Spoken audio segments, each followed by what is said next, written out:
Those who like drama, Scotland-Australia games over the past few years have certainly given them what they wanted. They're always tight, they're always close, they've been good games.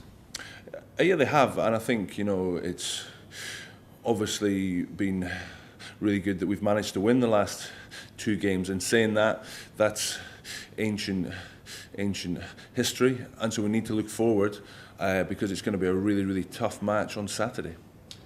A rugby team has to play to the conditions. The last two occasions Scotland have played Australia, Scotland have played the conditions well.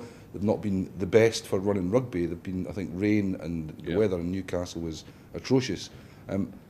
Is there a hope or an expectation that a little bit of Scottish winter might help? No, we want to play an open game, and we know that the Australians have got a very, very good attacking game, and they like to play a fast, high tempo game. So it's just up to us to make sure that we impose ourselves on them and that we can impose our own game. And if we can do that, then I'm sure we can be successful. Scott Johnson said earlier in the week that South Africa and Australia are poles apart in the way that they play their rugby. How does that manifest itself for you who are actually on the park, on the pitch, facing them? What's the difference in terms of how you set up against them?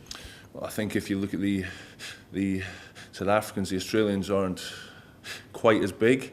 Saying that, as I've said, they like to play a really, really fast, high tempo game.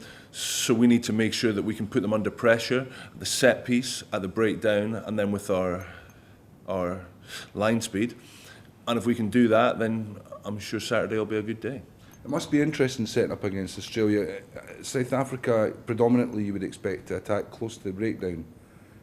With Australia, there must be a little bit of doubt in your mind because they can come that way if they want, but they've also, they're very good at the quick ball outside. Yeah, they are, and I think they've got a lot of firepower in the backs. So, as I've said, we need to make sure that they're not getting that really quick ball that they want, because if they do, they can do a lot of damage.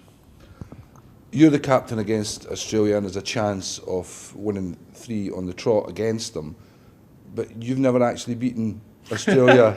It's very kind of you to bring that up, Jim. Thank you. In 15s. But you have guys who have, so how important is their input into Saturday's game? It's important because we know that we can beat them. In saying that, those two games are ancient history, and so we need to look forward, and that's exactly what we're doing. We're looking forward to the challenge. Every time I play for Scotland, I want to win, and the fact that I've never beaten Australia, it doesn't change that. Every time I play, I want to win, and I and the rest of the team will be going all out to do that. In terms of the team's mental preparation for this one, you would think that the first 20 minutes of the rugby game are always very important.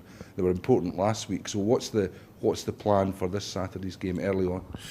We need to start well, and we've looked back at the South Africa game, and obviously our set piece didn't function to the level that we would have liked. So we've looked at that and we've worked on it, and I'm confident that it will be much improved on Saturday.